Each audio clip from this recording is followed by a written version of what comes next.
Dance house സംഘത്തിന്റെ സാന്നിധ്യം മനസ്സിലാക്കി ചലച്ചിത്ര താരം ഷൈൻ ടോം ചാക്കോ കൊച്ചിയിലെ ഹോട്ടലിൽ നിന്നും ഓടി രക്ഷപ്പെട്ടത് അതിസാഹസികമായി. 3-ാം നിലയിൽ നിന്ന് താഴേക്ക് ചാടിയ ഷൈൻ 2-ാം നിലയിൽ സ്ഥാപിച്ചിരുന്ന ഷെഡിന്റെ ഷീറ്റ് തകർത്ത് താഴേക്ക് പതിച്ചതായാണ് വ്യക്തമാകുന്നത്. പിന്നീട് അവിടെ നിന്ന് പുറത്തേക്ക് ഓടി രക്ഷപ്പെടുകയായിരുന്നു. ഷൈൻ തങ്ങിയിരുന്ന കൊച്ചിയിലെ ഹോട്ടലിൽ നിന്നും ഞങ്ങളുടെ പ്രതിനിധി സുധീഷ് ഗോപാൽ തയ്യാറാക്കിയ റിപ്പോർട്ട് കാണാം.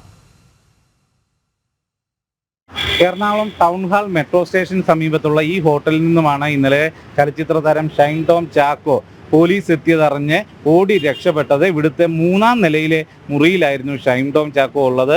ഇന്നലെ രാത്രി ഡാൻസ് ഓഫ് സംഘം എത്തി എന്നത് മനസ്സിലാക്കിയ ഷൈൻ ടോം ചാക്കോ 3-ാമത്തെ നിലയിൽ നിന്നും 2-ാമത്തെ നിലയിലെ ഇപ്പോൾ കാണുന്ന ആ 2-ാമത്തെ നിലയുടെ ഷെയ്ഡ് ഭാഗത്തെ ആ ചെറിയ മുറികളുടെ മുകളിലേക്ക് ചാടുകയും അവിടെ നിന്നും താഴേക്ക് അവിടെ സ്വിമ്മിംഗ് പൂൾ ഉണ്ട്. ആ സ്വിമ്മിംഗ് പൂളിന് സമീപത്തെ ചാടുമ്പോൾ ആ ഷീറ്റിലേക്ക് വീണ് ഇപ്പോൾ നമ്മൾ കാണുന്ന അവിടെ കെട്ടിയിരിക്കുന്ന ആ ഷീറ്റ് അതിൻ്റെ അപ്പുറത്തെ വശത്തെ ഷീറ്റുകൾ പൊട്ടുകയും ചെയ്തു. അവിടെ നിന്നും സ്വിമ്മിംഗ് പൂളിൻ്റെ അവിടേക്ക് എത്തുകയും അവിടെ നിന്നും താഴേക്ക് വന്ന് ഈ കാണുന്ന വാതിലിലൂടെയാണ് പുറത്തേക്ക് ഇറങ്ങുന്നത്. അതിൻ്റെ CCTV ദൃശ്യങ്ങളാണ് ഇപ്പോൾ പുറത്തു വന്നിട്ടുള്ളത്. ഇത് പോലീസും ശേഖരിച്ചിട്ടുണ്ട്.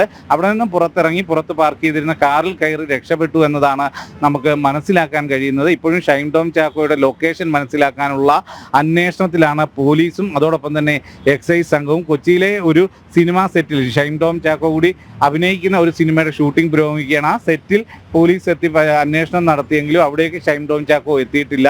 ഇപ്പോൾ സൈബർ സെല്ലിൻ്റെ അടക്കം സഹായത്തോടെ ഷൈൻ ടോം ചാക്കോ എവിടെയെന്ന് കണ്ടെത്താനുള്ള ശ്രമമാണ് നടത്തുന്നത്. ഇതേ സാഹചര്യത്തിൽ തന്നെ ഷൈൻ ടോം ചാക്കോയെ നിരവധി തവണ ഫോണിൽ ബന്ധപ്പെട്ട് പോലീസിന് മുന്നിൽ ഹാജരാകണമെന്ന് ആവശ്യപ്പെടാൻ പോലീസ് ശ്രമിച്ചെങ്കിൽ പോലും ഷൈൻ ടോം ചാക്കോയുമായി ഫോൺ ബന്ധം സ്ഥാപിക്കാൻ പോലീസിന് സാധിച്ചിട്ടില്ല എന്നതാണ് ഇപ്പോൾ നിലനിൽക്കുന്ന സാഹചര്യം. എന്നാൽ ഈ ഇവിടുത്തെ മുറിയിൽ നിന്നും ഒരു ലഹരി വസ്തുക്കളൊന്നും തന്നെ കണ്ടെത്താനായിട്ടില്ലെന്നും പോലീസ് വ്യക്തമാക്കുന്നുണ്ട്.